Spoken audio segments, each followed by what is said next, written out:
Good morning, everybody. It's Friday here at Rural Community Solutions, and welcome to Rural Community Solutions TV live stream. Today, we're going to have a great conversation. It's a critical conversation on who's taking care of our kids and do we have quality early care and education in our communities? Because if you don't have the infrastructure built that is a quality early care and education system in your community and have entrepreneurs that are that have quality early care and education facilities, you don't have a productive workforce. It's a way that parents can work. It's a way that parents can ease their mind that their children are being taken care of. So stay tuned. We're going to have the conversation on who's taking care of your kids and why is that important? Right there. Picture, if you will, the pure, raw prairie. No wires, no fences, no roads, not even a farmhouse. No sign of civilization. This is what a person saw that was crossing the prairie in a wagon more than 170 years ago. They jumped off the wagon, looked around, and declared, "This is where I want to settle and build a town. A great place to live and a great place to raise my family." So they took a risk. They built a house made out of the land, planted food to eat, and cared for the land. Then they wrote back to their friends where they came from and described the great opportunity and promise that they have found. They invited who they knew to join them in their discovery. People they had a relationship with, and so they came, family by family, and those families invited others they knew who they wanted to live with within that community. The communities grew because the needs of the families grew, so entrepreneurs started businesses to meet those community needs. Ice houses, broom factories, general stores, and many other types of sole proprietor entrepreneurial businesses started up within the community. All of our communities across this country, all around the world, were started in this way, with a vision of the future and a plan to grow with people. And grow with people they did, but back then they brought their kids with them across in that wagon, and then the kids helped on the farm, the kids helped build the houses, the kids helped build that community, and so they worked as a family. But today it's different. We have a different type of workforce, and we're going to be talking about that critical infrastructure piece today of who's taking care of the kids and why that's important with Shirley Urich. Shirley is the community development specialist with the Childcare Resource and Referral of Southwest Iowa. Childcare Resource and Referral is our statewide organization in Iowa that helps communities with early care and education needs, helps with training, professionalism. They're the go-to place for communities to help and for parents to get quality care and professional care for their kids. So Shirley, welcome. Hi. It's good to have you. Now, Shirley has more than 16 years of experience as a paraeducator, and in the early care and education field, she has that passion for early care and education. When I do workshops, I always ask early care and education providers if they have a passion for kids, because it takes that passion to really jump in as an entrepreneur to help raise those kids. Because, well, what's the average time, Shirley, that kids stay with an early care and education professional across the state? Do you know? Childcare providers take children anywhere from the age of 6 weeks to 12 years. So.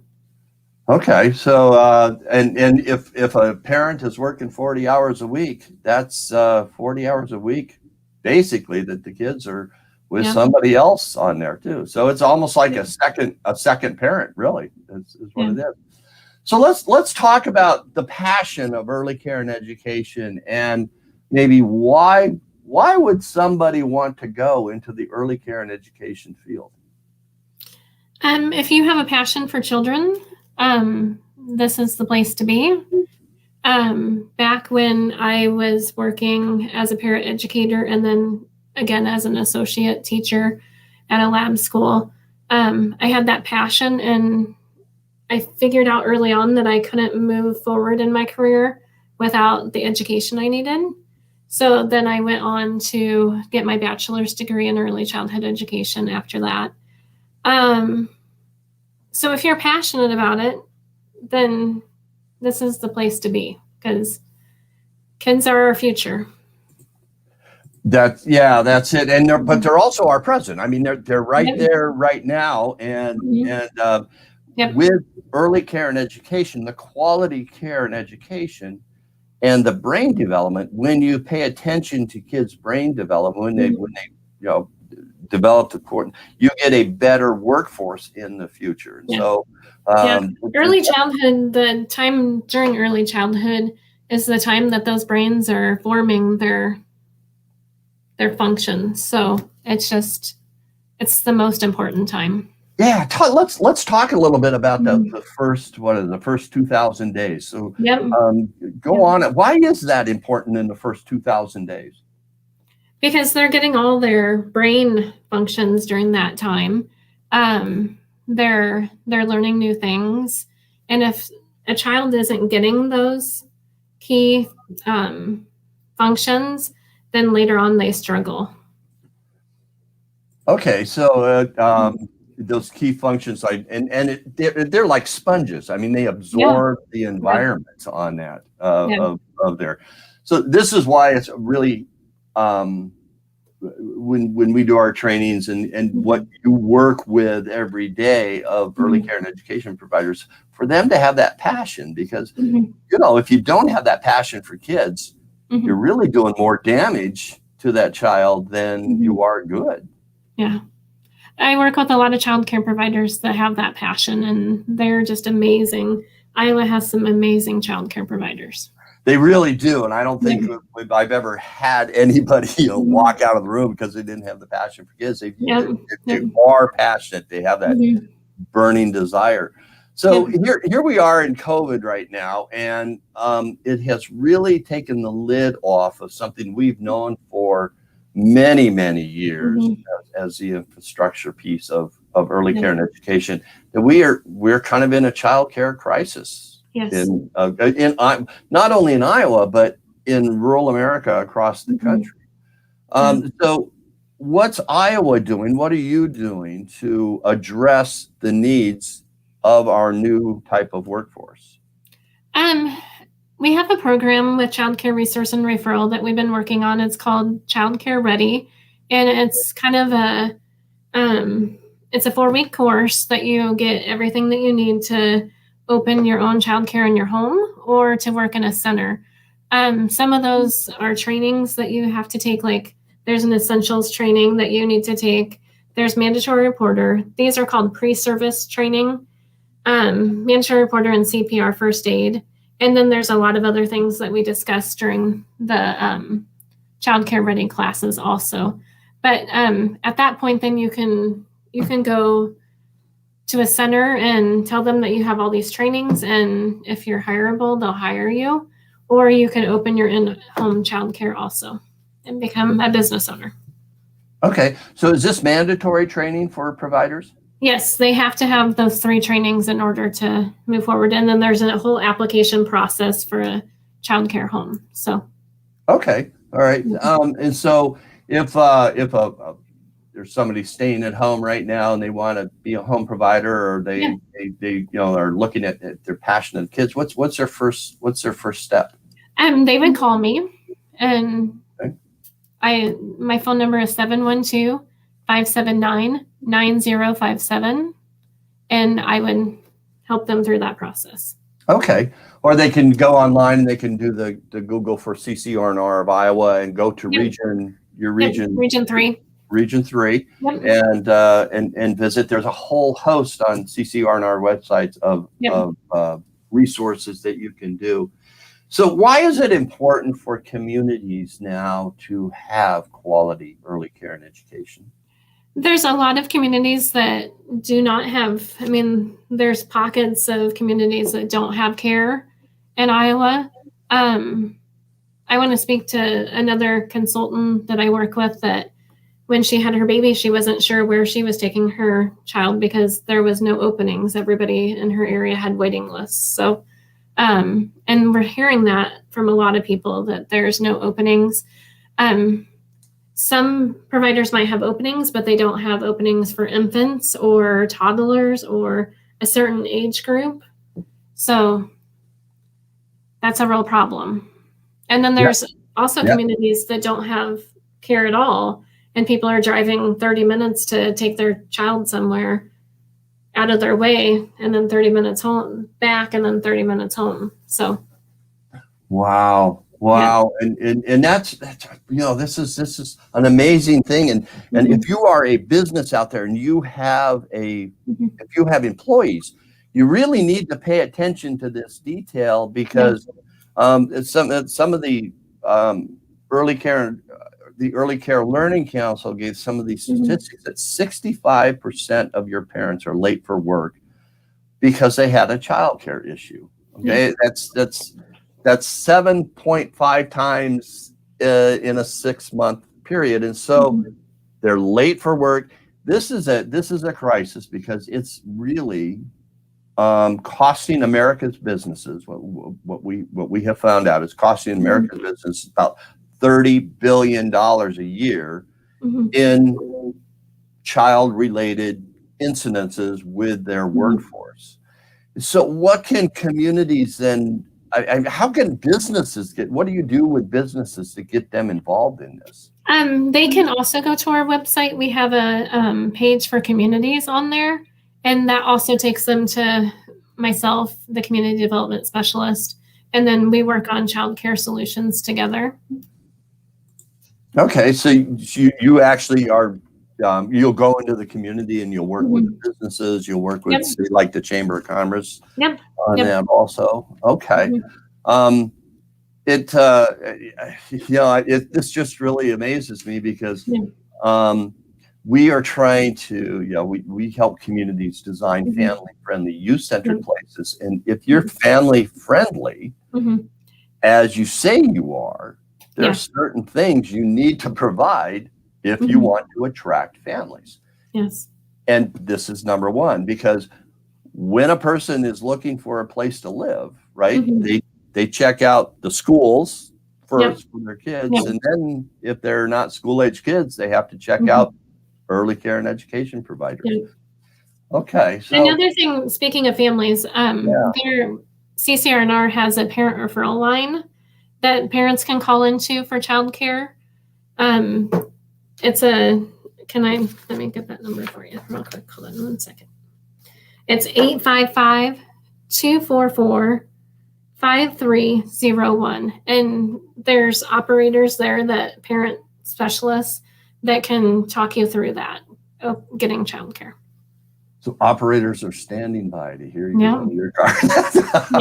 Well, that's great, and we'll go ahead and we'll capture these phone numbers, and I'll put these in the show notes for people to do on there.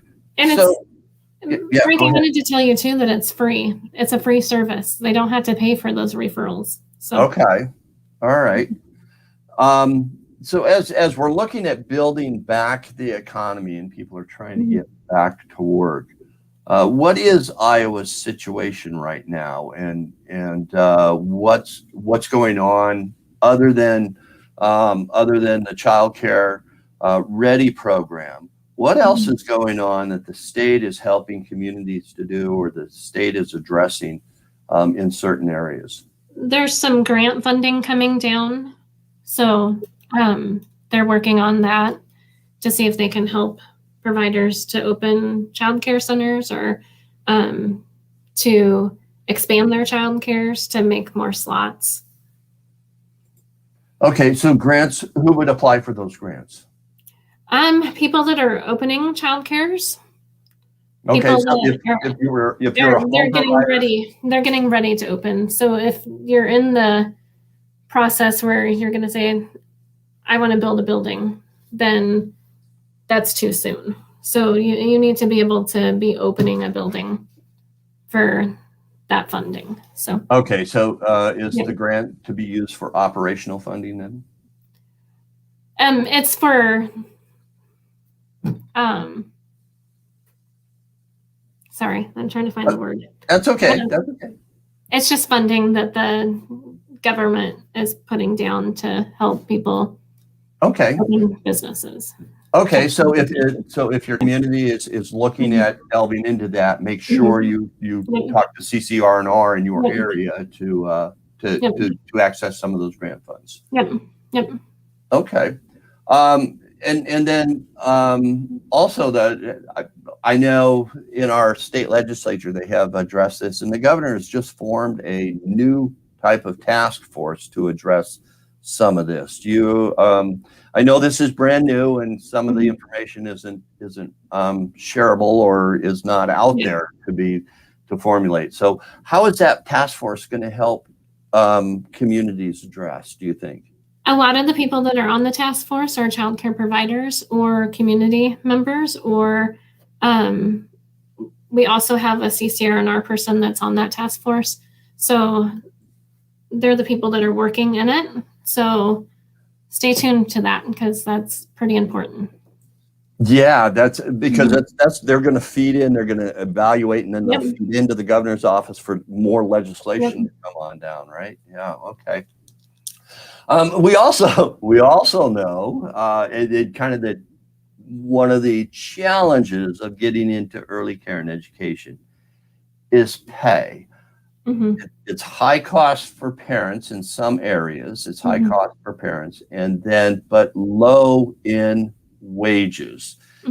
There really needs to be an effort to balance that out because this is critical.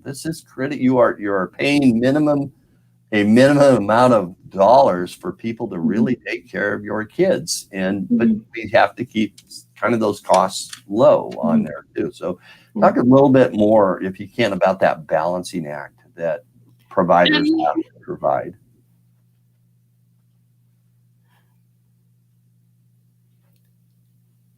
When you're seeking quality childcare, it's going to be more expensive. The state of Iowa has a program called QRS, which is a quality rating system.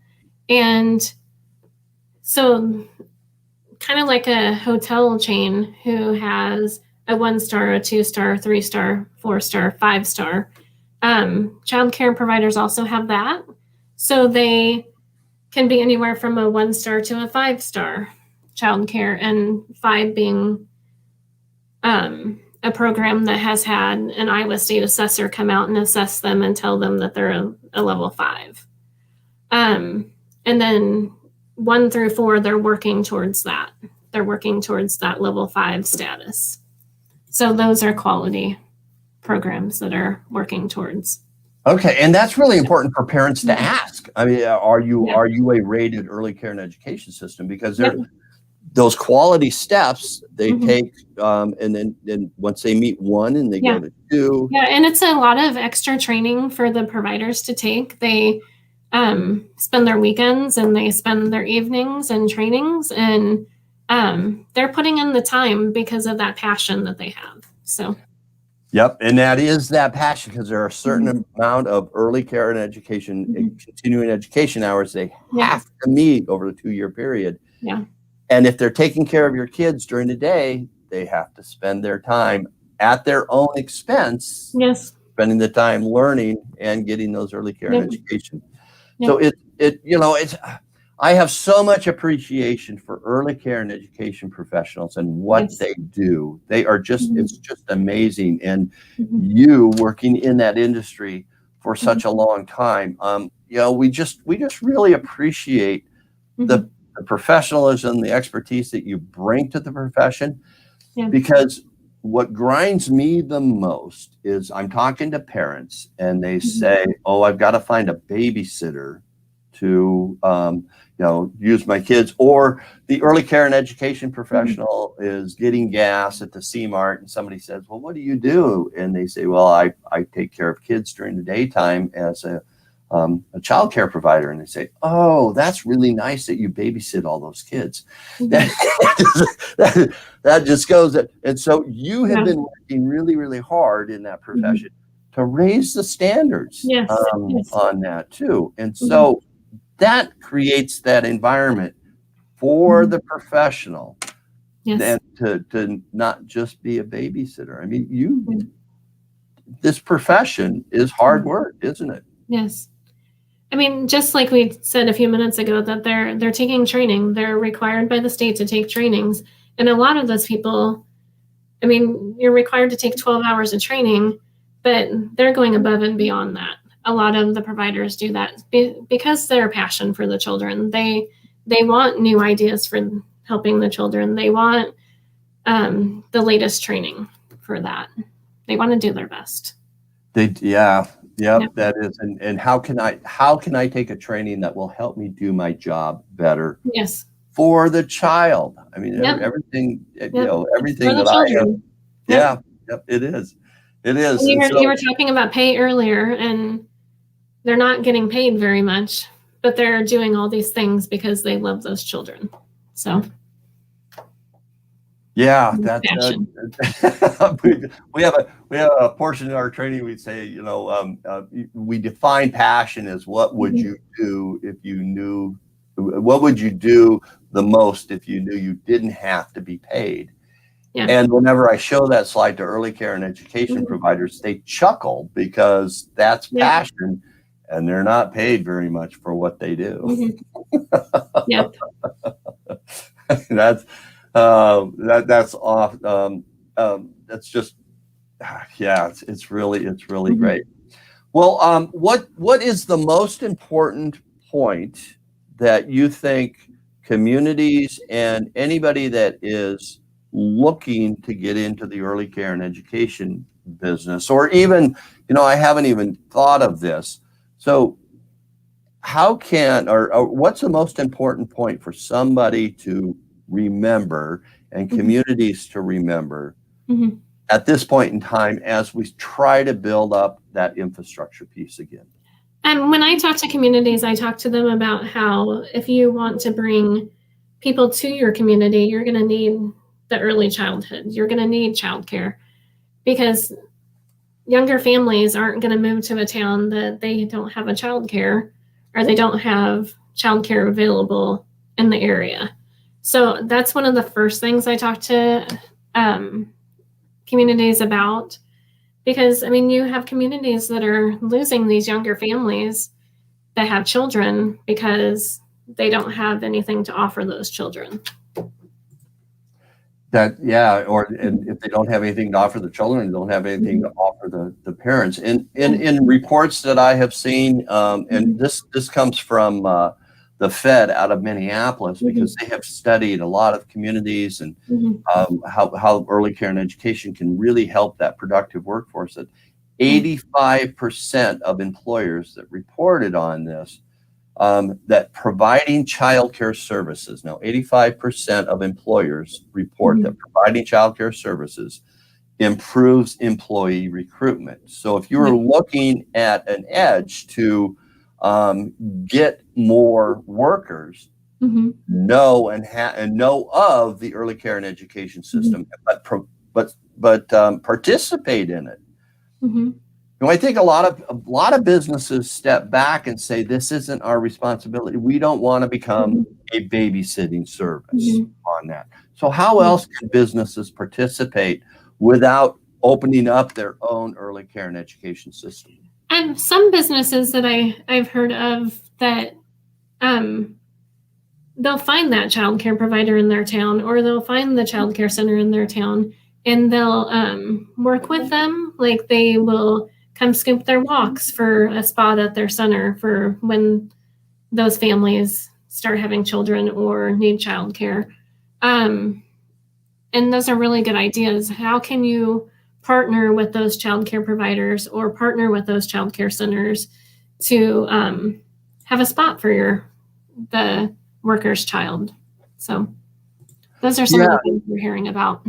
Yeah, that's, you don't have to have a formal benefits program, but you can say, purchase a spot and say we already have a spot reserved for you, you don't have to go out and look for early care and education if you want it, and then have the provider, because you know, as a parent, I would want to check out the provider that the business is participating with, but that's really interesting. And the Fed also reports for communities, and this is important for economic developers to understand that for every dollar invested in early care and education, you get a return on investment between $4 and $17 of futures costs, and that's in support. That's during this brain development time, but the payoff on that is just an immense payback that is pretty phenomenal on there. So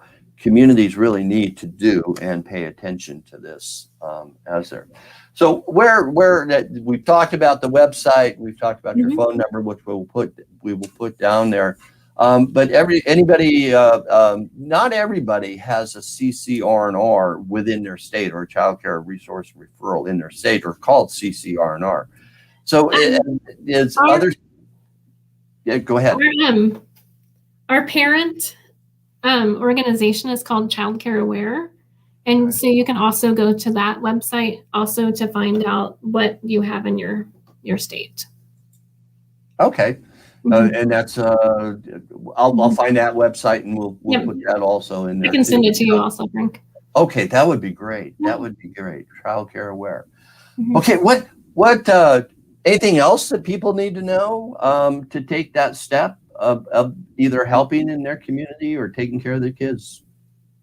I'm always open for chats about childcare. It's a passion of mine. And so early childhood learning is something that you've said 16 years. I mean, and I've been in my current position for 4, and I love working with the childcare providers. I love working to help communities with their childcare needs. So you can give us a call at Childcare Resource and Referral, and we're willing to chat about it all the time. So yeah, and your staff is tremendous. I love working with the CCR&Rs across the state of Iowa, but also in the other states that I've never not run into a passionate resource provider that it helps build this infrastructure. So Shirley, thank you so much for taking the time to be on our show. We really appreciate it.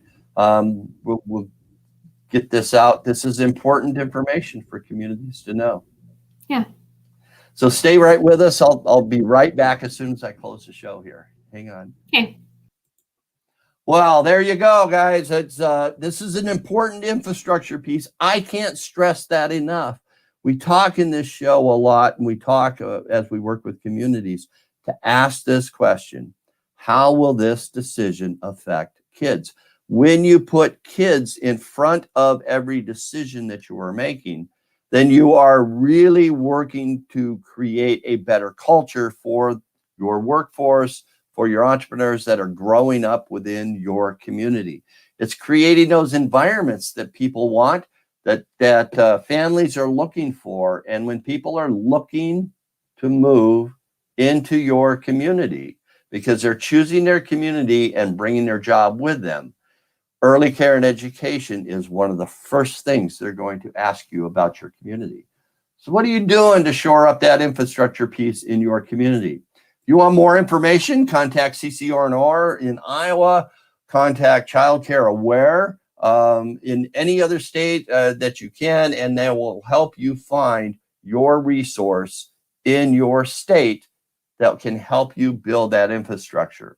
Or you can contact me at frank@ghorizons.com. Go to our website at ruralcommunitysolutions.com, and we can have that conversation and help you build a great infrastructure for early care and education in your community. Come on back on Monday. We're going to continue our interviews with women entrepreneurs and the critical piece that they play in helping build our economy. Every day, 11:30 a.m. Central Daylight Time, right here at Rural Community Solutions TV live stream on our YouTube channel, Rural Community Solutions on our Facebook page, or catch the podcast at anchor.fm/Frank Spillers at Think Like an Entrepreneur, Become a Spark Plug. You can help build an entrepreneurial economy in your community. Give us a call. We're glad to help. So have a great weekend. I hear the sirens going off, testing for tornadoes right now in my community. So welcome to spring. Have a great weekend. Bye.